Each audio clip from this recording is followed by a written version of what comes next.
Okay, we've been looking at the story of the lost son. If you want to look it up, the Blue Bibles, it's page 1049. Blue Bibles probably just open to that page themselves now. Okay. I'm just going to look at one verse today. Yeah.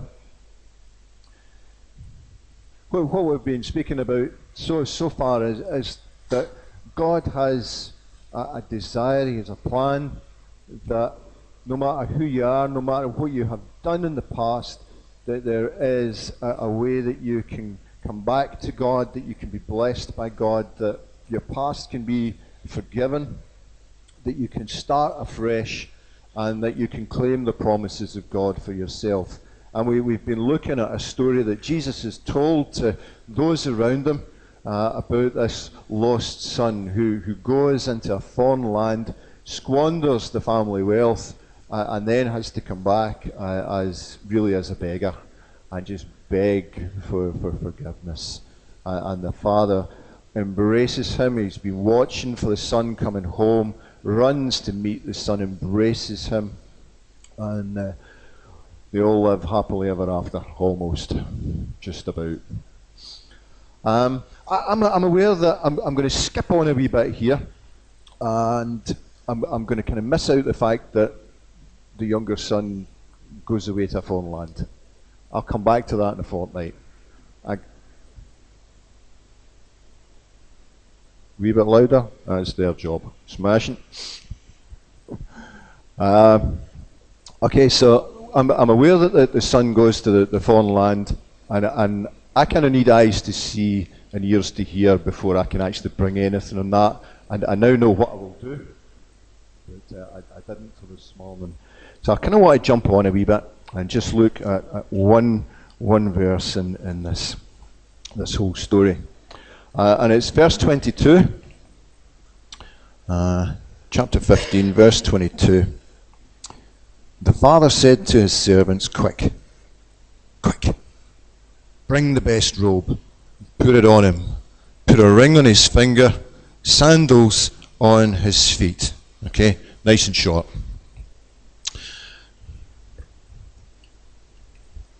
So, I could do my usual. Jürgen kind of tuned into this, and he made me aware that he tuned into it, so I was like, right, okay, I need to stop that. We could speak about, so we will speak about briefly. So the father tells the servants, go get the best robe. And we were talking about Jubilee, we're talking about restoration, and what significance is there in the robe? The significance in the robe is that no one can be left without a robe. It was an item of clothing that was essential. The evenings were really cold. The robe kept them warm. It kept them sheltered. And so even if it's the case that they don't have anything else, and maybe as security they need to give over the robe in the morning for whatever it is they need through the day, they have the right to go back to the person who took the robe and ask for it back. And they had to give it back. You couldn't do without the robe. And this kind of signifies the fact that God has laws, rules for how society works. They were very, very different to every other country that was around them at the time. There was a real desire on the part of God to look after his people, no matter whether they were men, whether they were women, whether they were children. And even, and this is where God's really stepped well outside the box, he included those who visited the country, and they had rights. And you went to any other country at the time, and you wouldn't have had nearly the same protection. And so that this kind of represents something of God's law being fulfilled. We have the ring. What's significance in the ring? We have the ring kind of signifies the fact that when the son speaks, he speaks with authority. He's speaking on behalf of the family. He's speaking on with the authority of his Father right at his back. And we have the sandals. What about the sandals? Sandals represent freedom. You know, the servants, the slaves, they didn't wear sandals. They didn't have any of that at all. Yeah? They just walked about in their bare feet. Free men, free women, people with a position in society, they had sandals. It was a status thing. And so you can begin to see that God has placed laws, rules, guidelines is probably a better word in today's society. The way we can aspire to. We look to treat people well. We seek to treat them with dignity, with respect. We don't leave them with nothing. No matter how little they have, they are always entitled to the very least in order to survive. We recognize in today's world that when we accept Christ as Lord and Saviour in our lives, when we say sorry for the things that have hurt God and come under the umbrella, if you like, the protection of Jesus, we are given authority to speak on behalf of our Heavenly Father. God gives us His Spirit, empowers us. It is His Spirit who gives us the words. So it's not necessarily the words that we would choose, the words that God chooses to speak out into situations. So we have that authority. And the sandals, we are free. We are free. Those who accept Jesus, Jesus says, I've come to set you free. You're free. So those are all the things that we could have spoken about, and I might not have done.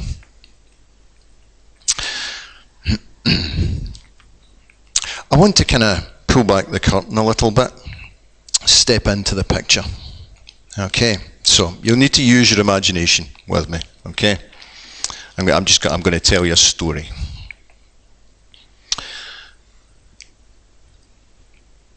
The young son comes home. He's dressed in rags. He's been journeying for days and days on end. He's covered in dirt. He probably hasn't eaten for days. He's looking the worse for wear. His hair won't be clean. He looks really quite a state. And the father figure in the story has seen him coming from a distance and runs out, gathers up his clothes and runs out to meet the son. Embraces him, hugs him, kisses him, smothers him in love and compassion, generosity. And the servants are kind of following on at the back, thinking, what happened to the man? He just ran out the house. Is there a fire? What's going on? And they follow him, and they see the son. And the father says, go get not just a robe, not any robe. Go get the best robe. Go get a ring. Go get some sandals. They live in a village. It won't be a terribly big village. And everybody will know everybody else.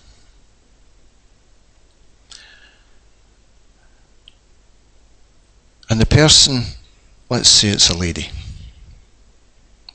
has made the robe. Maybe she hasn't seen straight away the fact that this young son gets this absolutely fantastic robe. But she will do, because she'll get an invite to the party later on, and she'll see him dressed in it. And the same for, let's say it's a couple who are making the ring, and they'll see the ring.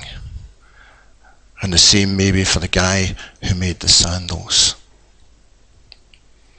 And see, each of those put in so much work There was so much attention to detail. The woman who made the cloak, she was delighted, absolutely delighted to be asked by this wealthy guy in the village, will you make me a robe? And I don't just want any old robe. I really want something that's going to stand out. I want something that's just going to be absolutely top notch. And she went away and she chose the wool for it, and she washed the wool. And she went and she bought some expensive dye and she dyed the wool. And she set it all out on her frame and she started to weave it together. And at those points where the wool kind of ran out and she needed to start afresh, there wasn't some big clumsy knot in there that she might have done for somebody that wasn't paying maybe just quite so much for the robe. But this was to be the best of robes. And so she wove the two together so that it was seamless. And when it was finished, it was beautiful. And she took it to the father. She laid it before him. And the father said, that's fantastic. That's brilliant. And he paid her for it. And she went away thinking, this is fantastic, because he's going to wear the robe. And everybody's going to see him outside, and because it's so good and it stands out, other people are going to come and they're going to ask me to make them a robe as well. And so she's kind of thinking to herself, I'm in the money. Maybe the couple who are making the ring, the guy, he goes, he finds the metal. He melts it all down. He makes it as pure as he can make it. He gives it to his wife. His wife molds it and fashions it and shapes it. Maybe carves wee bits in it. And it's beautiful. Beautiful. There's nothing looks like it in the village. And they've been absolutely delighted that the father has come and asked them, will you make me this ring? And so when they're finished with it and they've polished it all up and it gleams in the sunlight, they take it to the father and they place it before him, and he's delighted. He thinks, this is brilliant, this is superb. And the couple get paid and they think, this is tremendous. When people see him wearing the ring, brilliant, I'm going to get some more work.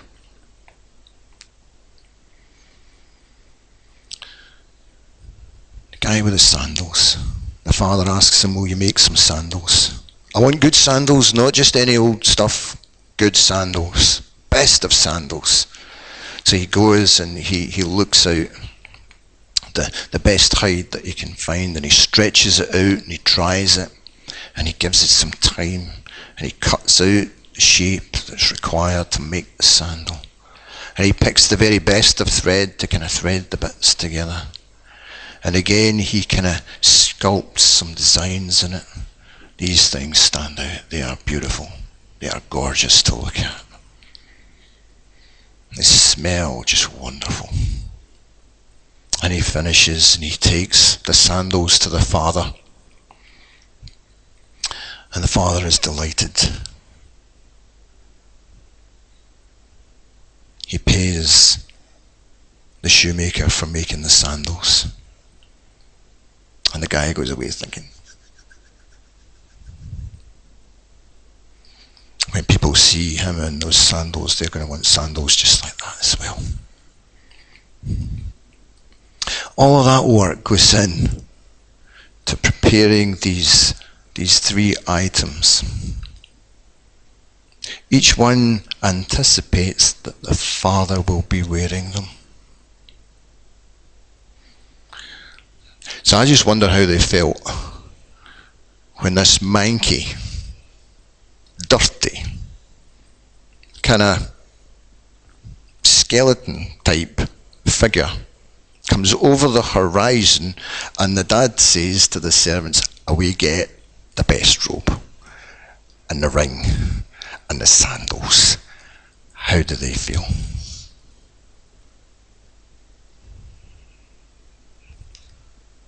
And the question is, for us. God will ask us to do things from time to time, prepare things. And in our minds, we are preparing them for the Father. Maybe what we are preparing, actually the Father's going to give to somebody else that we might think, what? For doing that, I might not have put in all the extra hours. I just wonder what our way of thinking would be. So, can I ask you to read? Yeah? And if you use the microphone, that'd be really cool. Thank you. Hebrews verse 25, chapter 34 to 46. Try to find the verse.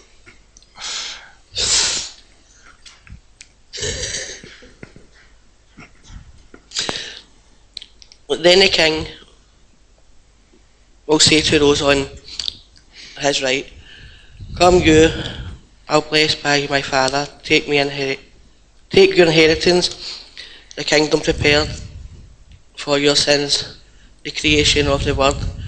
For I was hungry, and you gave me something to eat. I was thirsty, and you gave me something to drink. I was a stranger, and you invited me in. I needed clothes, and you clothed me. I was sick, and you looked after me. I was in prison, and you came to visit me."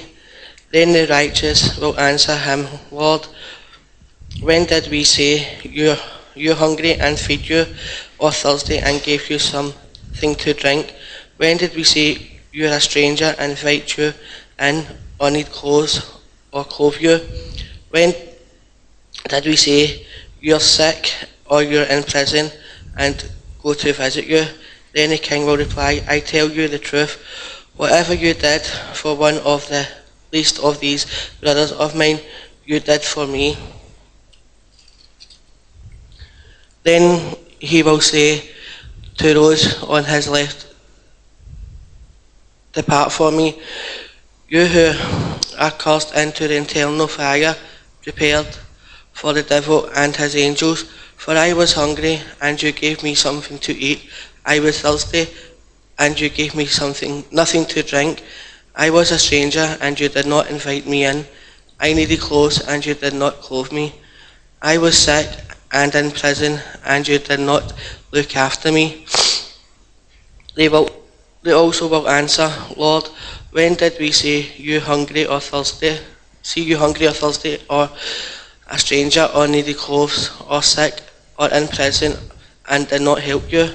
He will reply, "I tell you the truth, whatever you did not do for one of the least of these, you did not do for me." Then they will go away to eternal punishment, by the righteous to eternal life. Cool. Thank you very much. Well done.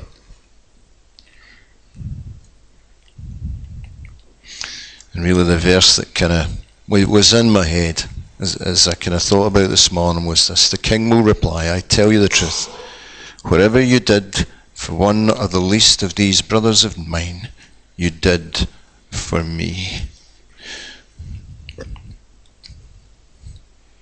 Part of Jubilee is ensuring that we treat the least in society with dignity and righteousness and fairness, with honour and respect. And I think we do that.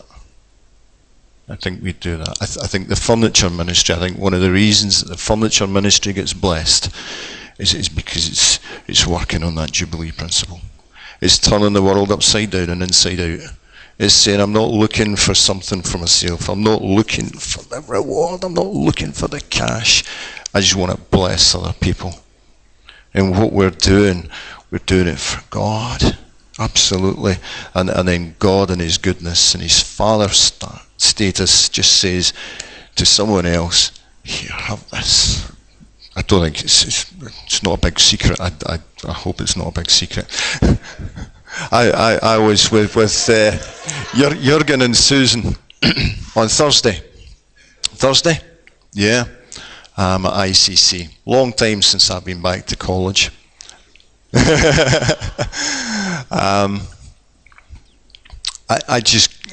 I I began to better understand where your hearts lie, and that, you know, the guys that were speaking, and while one of them you had some good conversations with in the past. You went to some of the countries that they're ministering in, and it's got to be slums. Really, was kind of what these guys were talking about, and when we're talking about slums, I mean slums. No Glasgow slums. I mean slums, where you know there's next to nothing. There's no sewage system. It's, you know, thousands of people living in next to no space whatsoever. And I see your heart. I understand where you're coming from a bit better. And just in the whole Jubilee thing, the whole notion of turning worlds upside down, I know that your world's been turned upside down and that you're not getting to go there at the moment. Maybe in the future, but not right now. And that hurts. And I know that hurts. And I think I really kind of have two things to share with you, and that. And you'll know them yourself, but I just want to speak them out and say, you've been brought to Castlemilk. You know, you could have bought a house anywhere, and you've been brought to Castlemilk, and there are people that need. They have next to nothing, and some of them may have nothing other than the clothes that they're standing up in, and there is a need. In some households there's every bit as much need here as there is in some of the places that you're looking at. And I would just release you. I think the church as a whole would just release you to find these people and minister to these people if that's your heart. That's the first thing I want to say. I kind of following on from that, I've hinted at it, is, you know, as church, we will support you in that. Yeah? Because that's part of being God's family. So those are the two things I'd like to say there. For the rest of us, that there is just a recognition that sometimes the world gets turned upside down and inside out. And you know what we're doing, even just, you know, what we're doing with sound and all the rest of it, it's the best that we can do. And we're laying it before God, and we're saying, this is it. This is the best that we can do. On the understanding that we're trusting there are going to be people coming over the horizon that we will be able to embrace, that maybe don't have that intimate relationship with the Father yet, don't have the blessings of God. Maybe some of the songs, some of the worship, some of the music, maybe that's our way of kind of handing something over to God, and God handing that over to someone else. I don't know. I don't know what your ministry might be particularly. But whatever it is, do your very best. Go the extra mile. Go beyond the extra mile.